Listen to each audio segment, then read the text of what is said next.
George and I have been chatting about some really important fundamental economic issues, not the least of which is that our stock of resources, our productive resources, at any one point in time are fixed, finite, limited in amount. So land, labour, capital, technology, entrepreneurial ability, we've only got so much.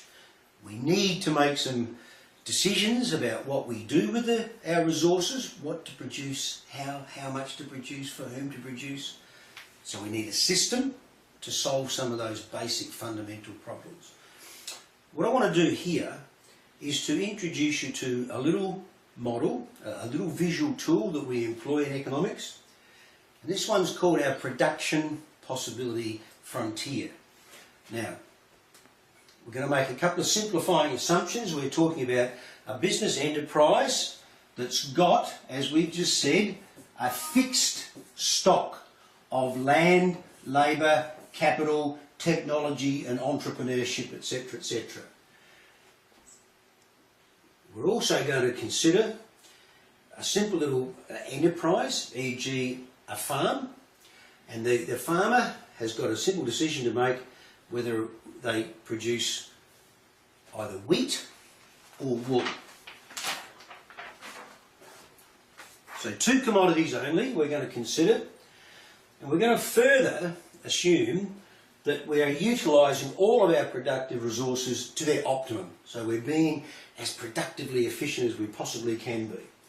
So here's the issue. Let's say the farmer decides to allocate all of their resources to the production of, say, just wheat. And let's say that in doing so they're able to produce, say, 100,000 tonnes of wheat, in which case, of course, there's no resources left over to produce any wool whatsoever. At the other extreme, of course, the farmer could allocate his or her resources to producing nothing but wool. And similarly, let's say 100,000 bales of wool could be produced, and of course, therefore, no wheat whatsoever. Now, in between the two extremes are a host of what we call alternative production possibilities. Now, we call this little model our PPF, and the letter F stands for frontier, a point that you can reach but not go beyond. Why is that useful? Because it reminds us constantly that our resources are fixed and we are limited in terms of our productive capabilities. So what we can do here is to transfer our data onto a relatively simple little model.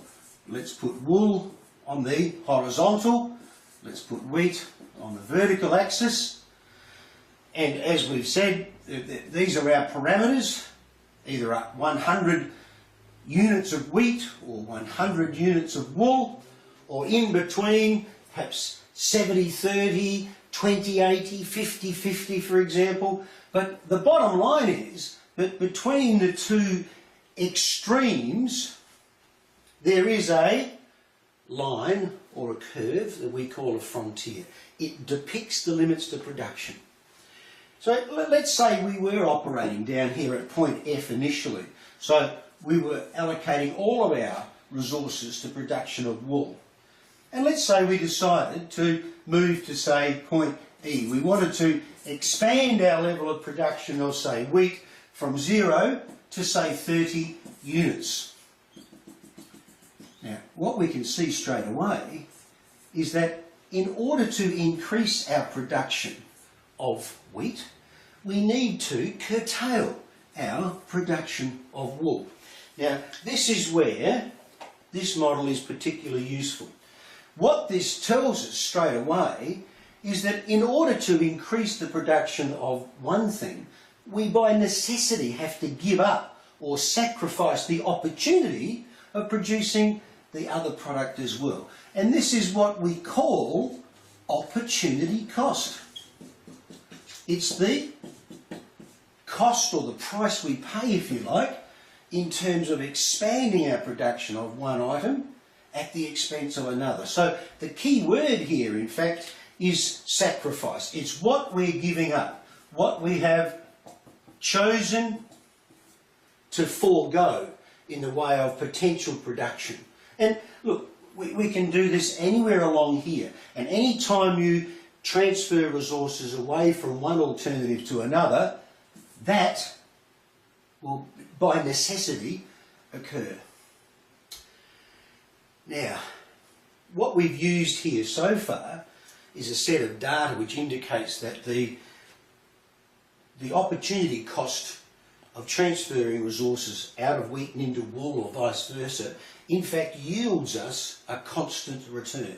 So our straight line PPF indicates that opportunity cost is constant. Now what this is actually inferring, in fact, is that our stock of resources, land, labour, capital, are in fact perfectly transferable between these two alternatives.